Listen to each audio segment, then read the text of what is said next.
Ayan, so marami talaga tayong ano 'no, nagsisimula sa ating pag-iipon kasi gusto na talaga natin yung word na investment 'no. Ako nag-start ako ditong, sa IMG natutunan ko 'to sa financial coaching na may bayad kasi gusto ko nga mag-invest. And isa sa mga investment na puwede nating paglagyan yung tinatawag na mutual fund 'no. So yung mutual fund, ito pala yung sabi dito money pooled from a certain number of investors.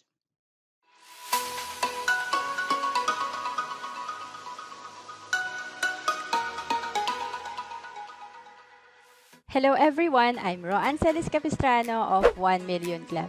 Kung bago ka pa lang sa channel ko, make sure to subscribe and hit the notification bell para lagi kang updated. Each fund has a specific mandate or purpose and a professional fund manager who invest the money based on the specific strategy and goal of the fund.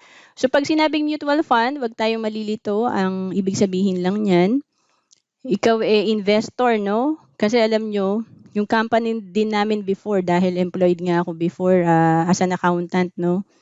And nag invest din yung mga company dito. So, ito 'no, isa din sila sa mga investor. So, hindi lang individual, pati mga company 'no. Even si SSS nag-i-invest din dito.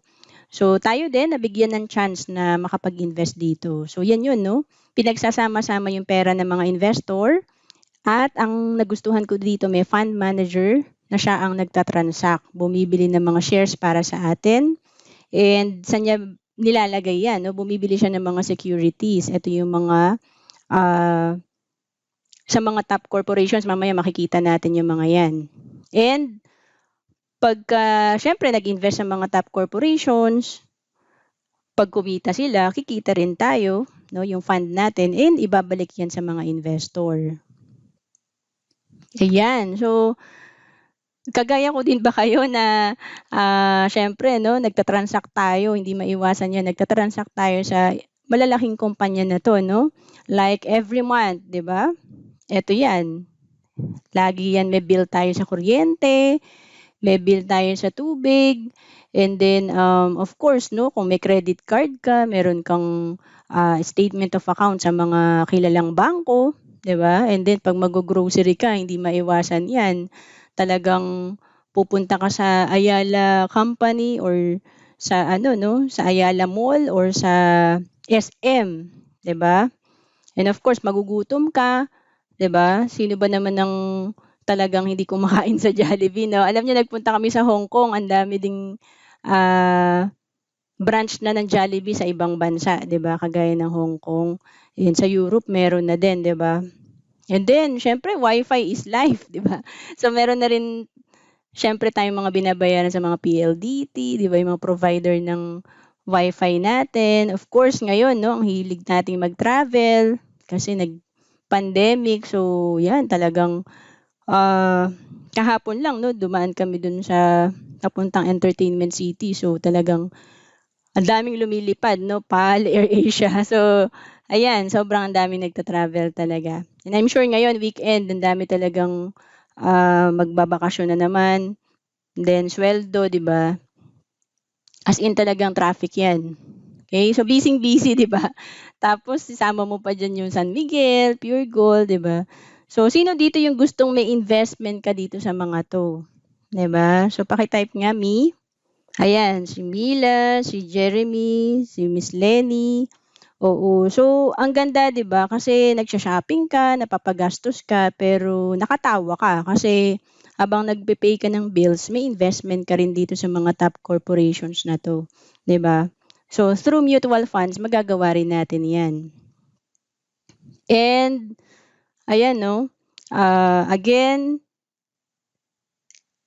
pinagsasama-sama yung pera natin dito, meron nag-i-invest ng 1,000, merong 5,000, may 10,000, merong, milyon, 'di ba, kung company.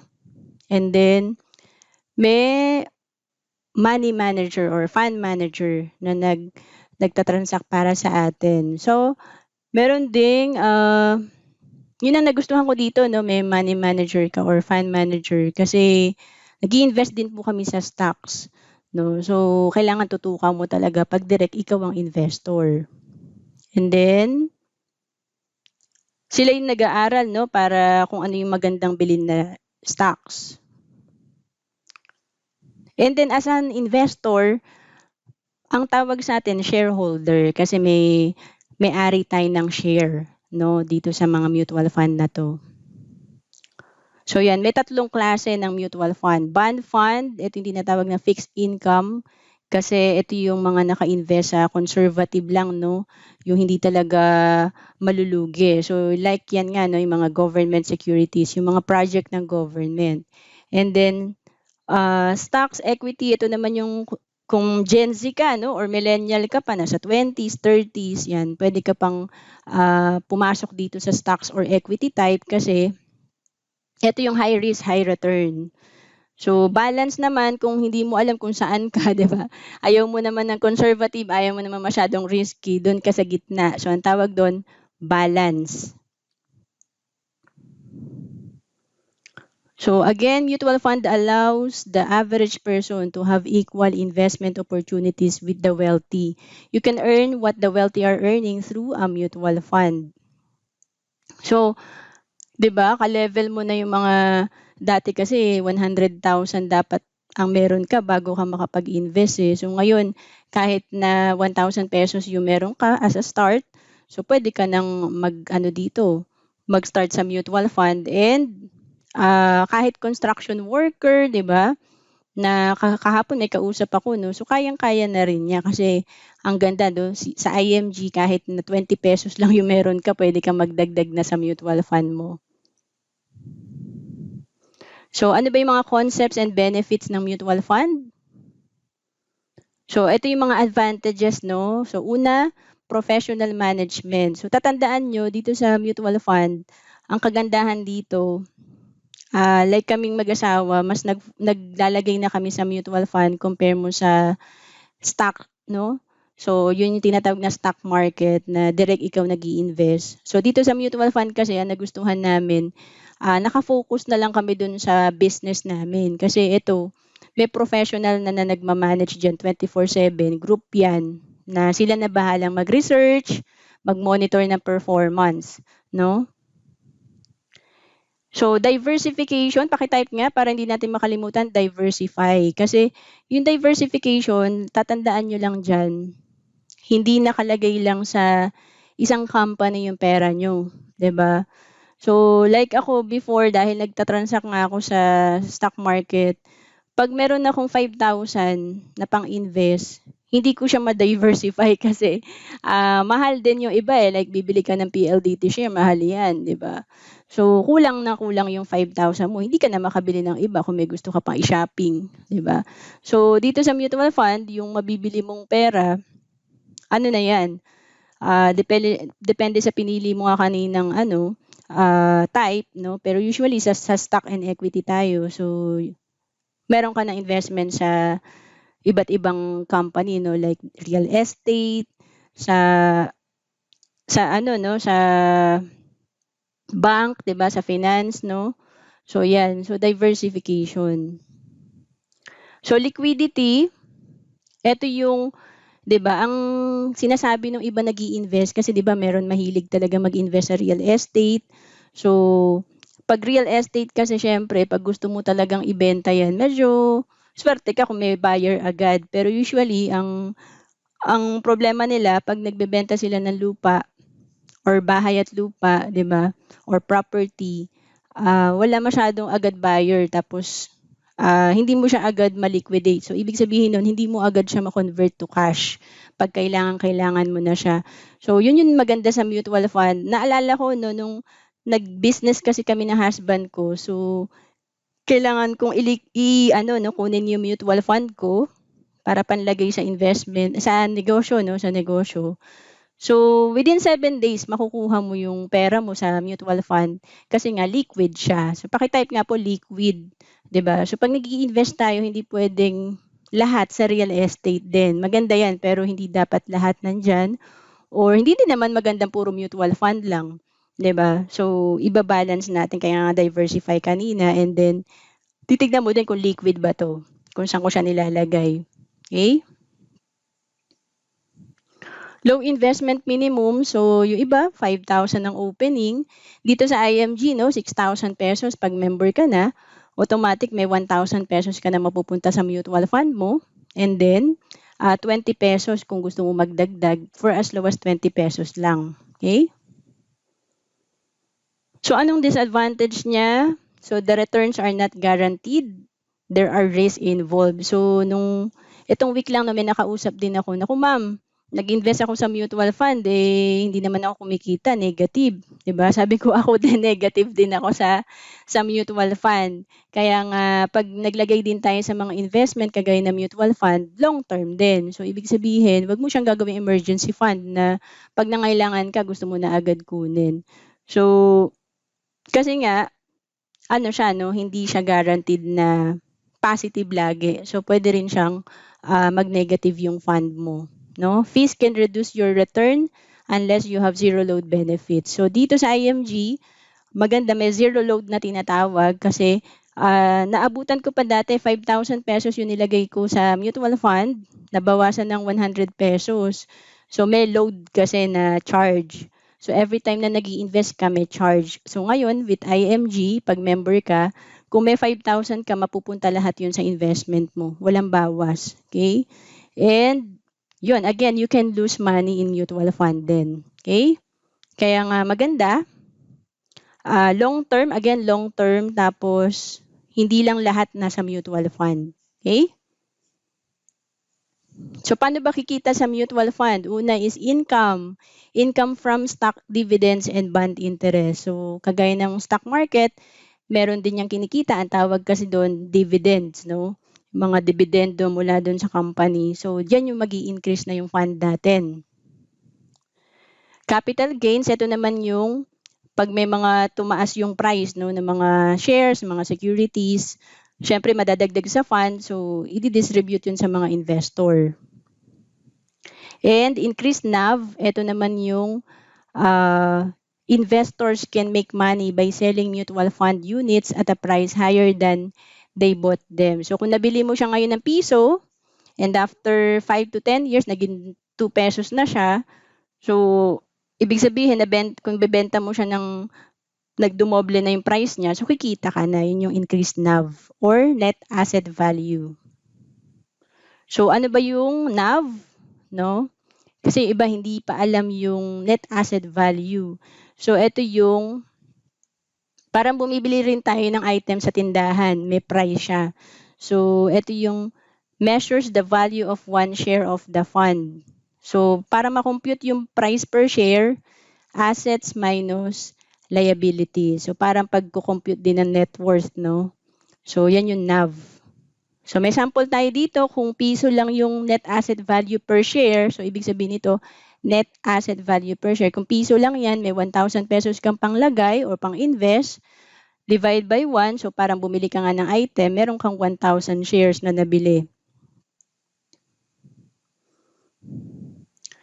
So, a mutual fund's yield, share price, and investment return will fluctuate. It means investors may receive more or less than what they originally invested when shares are redeemed. Kaya nga importante mag-attend tayo ng workshop 3, no? Para mas maintindihan natin yung mga computation, may sample doon. And then, of course, hindi siya yung pag nag-attend ka na ng 1 hour na session, alam mo na lahat. So, ang maganda dyan para mas maintindihan natin, mag-invest talaga tayo and then at the same time, nag-a-attend tayo ng mga investment seminar. So before investing, consider any mutual funds investment objectives, risk, charges, and expenses. So again, anong type of investor ka ba? Kasi kung mga 60 plus ka na, syempre, wag ka na dun sa high risk, yung sinabi natin kanina, pwede ka sa bond fund, and then kung ikaw naman bata pa, di ba? Tapos hindi mo pa gagamitin yung fund mo, pwede ka dun sa equity type. So yan, may mga ano po tayo, i-consider tayo. So ito yung tinatawag na strategy, no, yung money cost averaging. So ibig sabihin lang nito is a strategy to systematically purchase shares of a securities product to offset investment risk in a fluctuating market. So may sample tayo dito na ang strategy na 'to, basta may constant amount kang ini-invest, no? Puwedeng every month, no, para nakakabili ka ng share. So sige, sampulan natin dito. Ayan. So dito may comparative, no? Etong ₱12,000 may panlagay ka. Halimbawa, may ₱12,000 ka. So meron si John, yung sample number 1 natin, binili niya na lahat one time lang, no? So ang nabili niya dahil 1 point something yung net asset value per share, 12,000 divided by 1.1340, so nakabili siya ng 10,582 shares. So yung tinatawag na money cost averaging, ito yung ginawa ni Peter na every month siya naglalagay ng ₱1,000. So ito yung consistent, no? Consistent ka naglalagay, hindi lang siya one time. And then syempre, yung NAVs kasi or net asset value per share, merong ano yan, nagfa-fluctuate siya. So ibig sabihin nagbabago siya, no? Kada buwan iba na yung price niya, or everyday ngayon nagche-change no? So may price na mataas, may price na mababa. So ang importante, wag mo titignan yung price, titignan mo na consistent ka naglalagay ng pera or nag-i-invest para nakakabili ka ng shares. So ang goal natin dito, dumami yung shares natin. Okay? So dito, dahil tumaas, bumaba, may 11,952 shares siya. So kung i-compare mo dito, 10,582 shares lang. Okay? Paki-type nga, shares. So again, kaya tinawag tayong shareholder kasi shares yung hinahabol natin dito. So money cost averaging does not guarantee a profit or prevent loss in a declining market. It is important to consider your ability to continue regular purchases through different economic conditions. So kahit saan naman siguro, no, ako halimbawa, hindi ka marunong mag-mutual fund. Kahit mag-ipon ka sa pag-iipon, hindi naman yayaman ka na isang beses mo lang siya ginawa. So halimbawa, ngayon 2023, nagawa mo siya consistently, every payday nagtatabi ka ng ₱1,000, di ba? Pero next year, hindi mo na ginawa.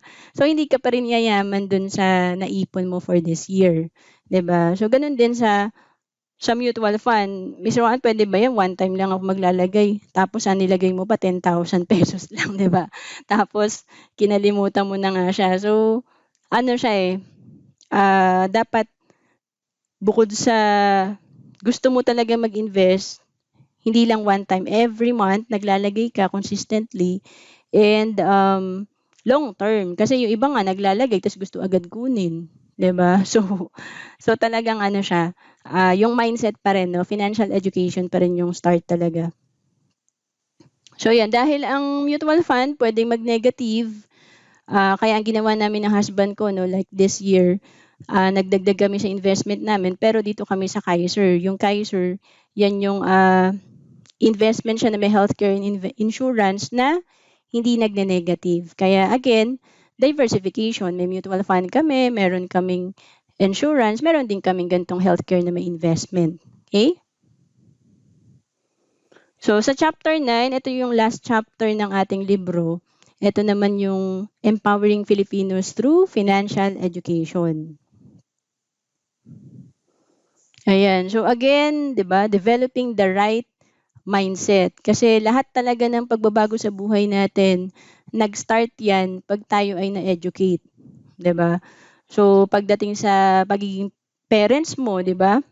Pag in-educate mo yung sarili, hindi naman automatic alam mo na agad maging mabuting parents So dapat nag-attend ka ng seminar, nagbabasa ka pa rin ng book, ina-educate mo yung sarili mo, paano mo mape-parent ng maayos yung anak mo, 'di ba? So ganoon din sa spiritual, 'di ba? So malayo yung perspective mo pag hindi ka nagbabasa ng Bible or hindi ka nag-a-attend ng kahit man lang once a week na ano, 'di ba? Na talk or worship, 'di ba? So ganoon din sa pera. Kapag hindi mo siya binibigyan ng time, iba kasi yung mindset mo iba yung kala mo tama pero mali na pala yung ginagawa mo. So kaya tinatawag na right mindset. So sabi dito, one thing common among highly successful people all over the world is the way they think. No? So napaka-importante talaga nung mindset natin, yung perspective natin. So they think rich and therefore grow rich. Nabasa niyo na ba 'tong libro na 'to, 'di ba? So, very ano 'to, popular talaga 'tong libro na 'to, si Napoleon Hill. So, kung gusto niyo yumaman, so siyempre hindi kayo yayaman ng libro lang, pero pwede kayong mag-start sa libro. Ako din nag-start sa libro, eh, 'no, kay Robert Kiyosaki naman. So, start kayo dito, kasi dito ma-o-open yung mind niyo. And, so 'di ba, think and grow rich, hindi lang think, dapat may gagawin. 'Di ba, may progress. So, 'yan 'no, marami tayong pinag-usapan mula chapter 1, and then nandito na tayo sa last part ng book. So, dapat sabi dito, it's time to apply, 'no? So, hindi magcha-change yung ating personal finance ng walang application, okay? Paki-type nga, apply, 'di ba? So, apply dapat. 'Pag may natutunan, either about sa business 'yan or about sa spiritual or parenting or finance, apply agad. So, balikan natin yung mga tips, no? So, number 1, increase your cash flow. Make as much money as you can while you can. Have multiple sources of income. So, dito pa lang sa tip number 1, pag in-apply mo to, sobrang magbabago talaga yung ano mo, yung personal finance mo. Kasi, pag okay yung income mo, marami kang masya-shopping eh. 'Di ba? So yung ano ba yung shopping? Ang shopping kasi, ibig sabihin niyan, pwede mong ma-shopping yung more than dun sa needs mo eh. 'Di ba? Hindi ka masyadong gipit lagi, 'no? Tapos shopping din, pwede ka din mag-shopping ng mga investment, 'di ba? So sino ba yung mayaman ngayon? Ang may mga pang-shopping. So halimbawa, marami tayong nakikita sa marketplace, 'di ba? Mga halimbawa, 'pag tinignan mo real estate, daming naka-sale ngayon, daming sasakyan, ang dami talagang bagsak presyo. Kaya lang wala kang pambili. Kung wala kang pambili, talo ka 'no, kasi mga mayayaman pa rin yung makakabili. Mas lalo silang yayaman kasi nakatipid sila, 'di ba? So, make as much money as you can. So, ito yung problema, nakagawian natin na pagkasyahin lang natin yung kinikita natin. Okay, so wala namang masama dun, 'di ba? Kaya lang minsan kasi 'pag talaga nag-compute ka, magne-negative ka, eh, 'di ba? Lalo na kung 3 anak mo, 2, 'di ba? So medyo sa panahon ngayon, medyo ano 'yan, kulang talaga. So have multiple sources of income. So 'yan, paki-type income kasi 'pag na-solve niyo 'tong number 1 pa lang, madami talaga kayong magagawa, 'no? Ang daling kumilos kasi 'pag wala kang pera, ang hirap. Minsan, lalabas ka lang, magde-design, ang tagal mo pang mag-isip, tama ba? Halimbawa, may nagyaya sa'yo sa Makati, 'di ba? Tapos taga Bulacan ka, minsan isipin mo pa, pupunta ba ako, mamamasahe kung magkano pamasahe ko, compute ka ng compute. Pero 'pag may pera ka, punta ka lang, 'di ba? So, ang dami pong difference niyan 'pag may pera ka sa walang pera, 'no? So, ang bilis mo mag-decide 'pag may pera ka. 'Pag wala, medyo undecided ka lagi, 'di ba? 'Pag may gusto kang bilhin, mabibili mo agad 'pag may pera ka. 'Pag wala kang pera ano, eh, 'di ba, parang wala na, hindi ka na ano, wala ka na agad option, 'di ba? 'Pag may pera ka kasi ang dami mong option, eh, 'di ba? Saan tayo mag-staycation, 'di ba? Option 1, option 2, option 3. 'Pag wala kang pera, 'di ba, dahil wala kang budget, siyempre ayaw mo namang mangutang, 'di ba? So step 2, spend less, reduce your expenses. Remember, it's not how much you earn that counts, it's how much you keep. Set aside 20% of your income to save and invest. So again, hindi tayo aangat sa personal finance natin kung hindi tayo disiplinado, no? So, kung medyo sa tingin mo, wala pa masyado, no? Baka sa sweldo mo, baka 1,000 lang na naiipon mo, at sa tingin mo kaya mo naman ng 3,000, 'di ba? Check mo yung mga expenses mo, no? So, habang bini-build mo pa yung part-time business mo or yung other source of income mo, medyo hindi ka pa masyadong kumikita do'n. Eto yung pwede mo magawa muna, eh. Baka may mga expenses ka na talagang pwede pang i-cut, 'di ba? So again, i-audit natin yung sarili natin kasi kung wala pa tayo sa 20% na naiipon dun sa income natin, so hindi pa tayo disiplinado. Okay? So ito yung ano natin para may guide tayo. Okay? Number 3, zero out bad debts. Interest on debts are like leaks that drain your finances. So again, kung nakita niyo yung wealth bucket ni Sir Noel, 'di ba? Puno ka ng puno, ipon ka ng ipon, tapos may butas pala yung timba mo. So hindi mo talaga siya mapupuno, pagod na pagod ka, 'di ba? Kasi nga meron pala siyang butas. So ito nga 'yon, yung anay sa ating financial house or yung butas sa ating timba, 'di ba? Sa ating wealth bucket, yung utang. Okay? So pinag-usapan natin 'yan detalyadong-detalyado, and kung na-miss niyo 'yun, meron tayong workshop 1, 'di ba, sa IMG. Kumpleto 'yan, kumpleto yung guide natin. Kailangan lang bigyan natin talaga ng time na aralin at of course, maraming time para i-apply. Okay? So number 4, understand how money works. Read books on money. O check nyo, kailan kayo huling nagbasa ng libro? 'Di ba? About investment, about savings, 'di ba? Or kailan kayo huling nag-attend ng workshop, no? Attend seminars on money, seek mentors, 'di ba? Kasi alam niyo yung nakita kong mga sikreto talaga ng mga mayaman, may mentor sila 'di ba? So may mentor sila sa business, may mentor sila sa investment, 'di ba? Or ganun din, no, sa family, may mentor din sila, may model din sila kung sino yung model nila sa pag-mold ng kanilang family. So may mentor din sila. So learn how to make money and how money can work for you. Okay? Define your financial goals, write them down, read your goals every day, set strategies on how to make your goals work. So again, medyo ano na to, no, cliche yung ganito na magsusulat ako ng goal, susulat, ano ko siya, no, babasahin pa, di ba? So, noong 2012, naalala ko to, natutunan ko to kay Brian Tracy, no. I-search nyo siya, Brian Tracy. Sobrang laking tulong nito pagka talaga may goal ka, kasi marami ka talagang challenges so nakatingin ka lang dun sa goal mo pagka sinulat mo siya. Tapos tignan nyo ngayon, no, yung mga malalaking kumpanya, September na, 'di ba? Ang daming oras yan binibigyan nila, lahat ng mga manager, lahat ng mga vice president, president, nagbe-business planning yan, no? Or yung mga mayayaman talagang may plano yan, hindi lang for the next month hindi lang for this last quarter Talagang long term yung goal nila, no, hanggang next generation. So tignan natin kailan tayo huling nagplano, no? So yan yung titignan nyo. Kami mag-asawa na para alam nyo lang, ang ginagawa namin, meron kaming planning every quarter. May planning din kami na every month.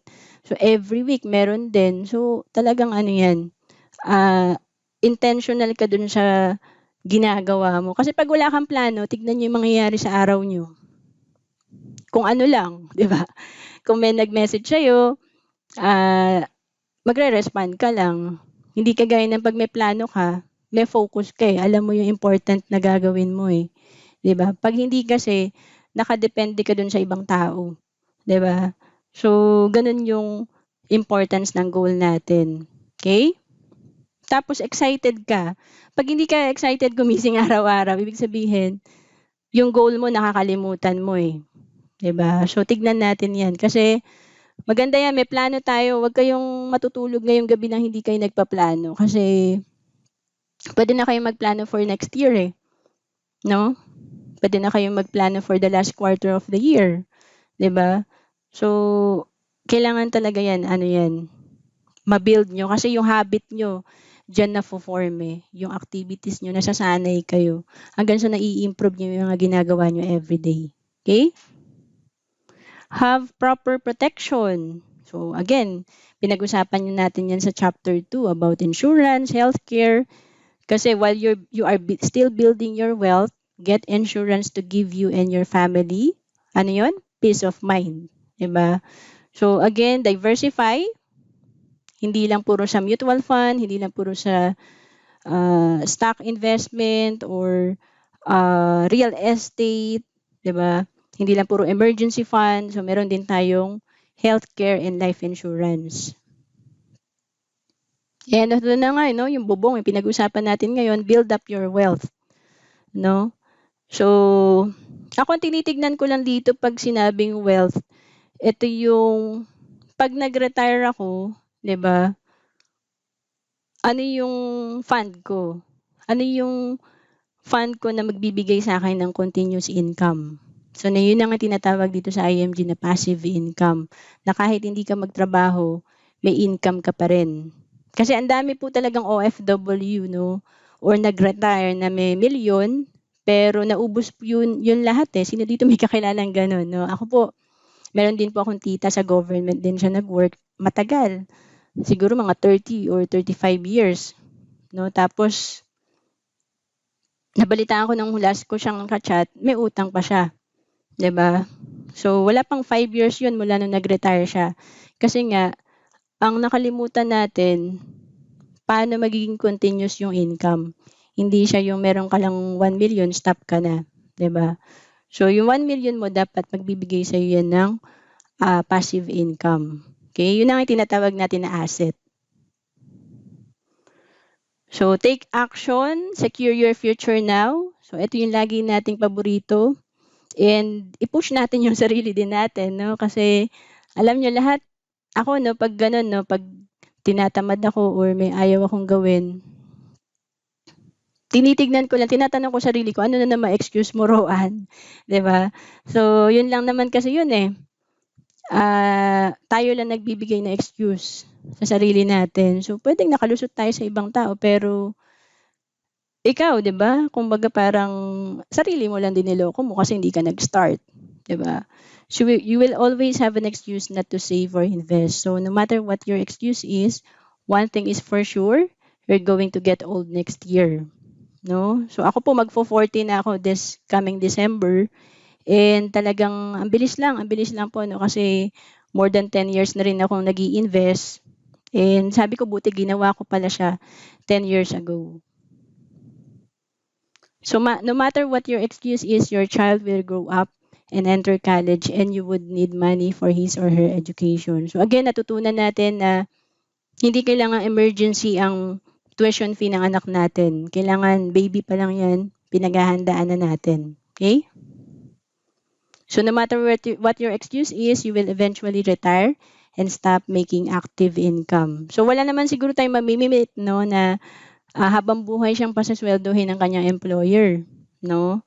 So, wala naman sigurong boss na nagsasabing gano'n, o pag nag-retire ka na, bibigyan pa rin kita ng 100,000 per month, 'di ba? So, sana all, 'di ba? So, walang gano'n. Kaya kailangan meron tayong binibuild na asset, no? Yung tinatawag nating investment. Para ito na, no? Sabi nga ni Sir Joen, palit na tayo pera, ikaw naman ang magtrabaho para sa akin, 'di ba? Pero pag wala tayong sinesave, walang magtatrabaho para sa atin. Kahit na 10% pa yung kinikita ng pera, kung wala tayong nilagay, zero din yan. Okay? So you have to be prepared for these kinds of situations. Be with a group who inspires you. When the members of your group save, they will also inspire you to save. So yun yung kagandahan sa IMG. Meron tayong community, 'di ba, na pag tinatamad ka, tapos nandun ka sa community or group chat na masipag, magiging masipag ka rin, 'di ba? So kung hindi ka pa nag-iipon, pero nakikita mo yung mga kasamahan mo, mas bata sa'yo, mas malaki na iipon, pero may anak din naman, may mga responsibility din naman, so mapupush ka talaga mag-ipon. Okay? So IMG's mission is to convert people from being spenders to savers and to teach them how to save the right way. So ang ganda talaga ng heart ng company, yung IMG, kasi yun, no? Nire-rehab tayo. Kung tayo ay mahilig mangutang, nare-rehab tayo. Kaya nga may financial center. So parang yun yung rehabilitation center, di ba? So kung may utang ka, papunta ka sa taas eh. Hindi ka pababa. So kung may utang ka, marami na dito naging debt-free. Kung ikaw naman yung spender, nare-rehab ka pa rin, 'di ba? So nagiging saver ka na. So nagle-level up ka. Ako dati saver, so napunta na ako sa pagiging investor tapos entrepreneur, 'di ba? So ayan, 'yan yung company na tignan natin, no, kung nabibigay ba 'to ng ating current company or employer, no? Kasi sa IMG, ang ganda talaga. So eto yung ano natin, no, i-review natin, go back to the sets of important questions you need to ask yourself. So ito lang, what if you die too soon? Who will take care of your family? No? So sino dito yung mga breadwinner, 'di ba? Pag may nangyari sa iyo, no, makasurvive ba yung family mo? Ganun lang naman yung iniisip ng mga breadwinner eh. And what if you live too long naman, humaba naman buhay mo, who will take care of you? So ang ganda, sa dalawang senaryo, may solusyon yung company. So if you die too soon, life insurance will take care of your family. So again, life insurance is ano yan, instant money, no? Para sa pamilya, hindi para sa ating mga breadwinner. So if you live too long, investment and long-term care will take care of you. So 'di ba may peace of mind ka kasi may mangyayari sa iyo. Lalo na ngayon, may mga nga 30 pa nga lang namamatay na, 'di ba? So hindi mo masabi. Kuya ko namatay at the age of 37 eh. So at least may peace of mind kapag may nangyari sa iyo, may insurance ka na mare-receive ng family. Pag humaba naman buhay mo, hindi ka rin magwo-worry na paano pag nawalan ako ng trabaho, magiging burden ako sa family ko. Kasi may investment ka, tas may long-term care ka. So in other words, be financially educated. Make sure you have knowledge and understanding of basic and important financial concepts. Tama ba? Basic lang naman talaga pinag-uusapan natin, di ba? Pero yun, kailangan ma-master natin yung basic. Make sure to act, di ba? O yan na naman yung action, di ba? Act on your financial needs and make the right choices. You must have healthcare, protection, life insurance, may savings ka, may investment ka. Ayan, so ano ba talaga yung main product ng IMG? Yan, pakitype nga, peace of mind. Yan, so we do our business by helping people build a solid financial foundation. So ganito rin po ako dati. Hindi matibay yung financial foundation ko. 'Di ba? Parang anytime na may emergency fund ka nga pero pagka nawalan ka ng trabaho for the next 1 year, 'di ba? Parang wala kang peace of mind kasi paano makasurvive yung family, 'di ba? Lalo na kung ikaw lang inaasahan sa pamilya. So, eto tayo, nagmo-move tayo dito na maging matibay siya. Okay? So, eto yung talagang ano, i-check natin yung sarili natin. Lalo na kami, no? Every year, meron kaming ano, every quarter yun, no, nagko-compute kami ng net worth namin, lahat ng asset. Pero wala naman kaming utang, di ba? So, lahat ng asset.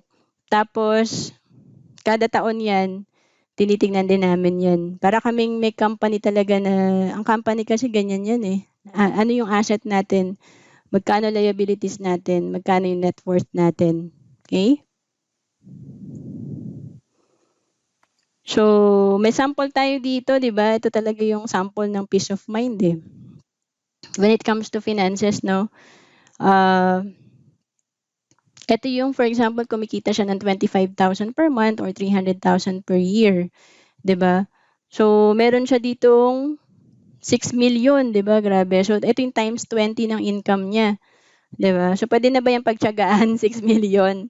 Mag-retire ka, may 6 million ka, meron kang 6 months, no, na emergency fund, 150,000.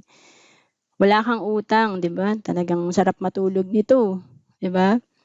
And then, may 3 million ka na life insurance times 10 ng income mo. 'Di ba? Pwede na yan. And then, may health fund ka na 1.5 million. 'Di ba? Magkasakit ka, hindi ka, kasi yung nagkakasakit po na walang healthcare, walang fund, lalo nagkakasakit. Kakaisip kung saan kukuha ng pambayad. 'Di ba? Lalo na kung ikaw ang breadwinner. 'Di ba? Parang kanino ka uutang, poproblemahin mo pa yun 'pag wala kang fund, okay? And of course, yung cash flow mo maganda talaga yan. Dito 'no, sa sample 25,000 a month. So, with IMG meron pa tayo ditong business na puwedeng gawin. So, maganda talaga may multiple sources of income tayo tapos may investment ka pa na kumikita, 'di ba? So, 'yan yung again, sample. Iniisip mo pa nga lang, natutuwa ka na, eh, lalo na 'pag totoo na po 'yan. Okay, so dati iniisip ko lang din 'yan, eh, sabi ko, ganda pala niyang isipin. So, gawin mo talaga, mapupunta ka talaga diyan, posible po talaga 'yan, okay? So, last part, you are the solution to your future. We cannot control our country's economy, 'di ba? Alam mo sa YouTube channel ko po, minsan nagrereklamo sila dun sa channel ko, eh, 'di ba? Dapat sisihin yung mga ano na 'yan, nakaupo, 'di ba? So, sinisisi mo sa iba. So, isa sa mga natutunan ko para maging successful ka, huwag kang maninisi ng iba. Kailangan maging accountable ka talaga, no? So, we can control our own economy. Kaya Sir Noel ko 'to narinig 'no, na hindi naman natin control 'yan, eh. Kami nga 'pag pumupunta kami ng ibang bansa malaki talaga yung nakikita namin difference sa Pilipinas, 'no? Yung service, ang mahal ng bilihin, 'di ba? Yung quality of life, pero wala ka ng magawa dun, eh. So, ano na lang ikokontrol mo, yung cash flow mo, i-control mo, yung disiplina mo sa sarili mo. So, ito yung own economy mo. So, eto pa 'no, right information will lead to right decision or right choice, tama ba? 'Pag tama yung desisyon mo, siyempre tama yung action mo. 'Pag tama yung ginagawa mo, tama yung direction mo, pupunta ka na sa goal mo, and magkakaroon ka ng magandang resulta. Paki-type po diyan action, 'yan. So, action pa rin po. Kasi marami naman tayong puwedeng matutunan pero nagkakaiba po talaga sa application.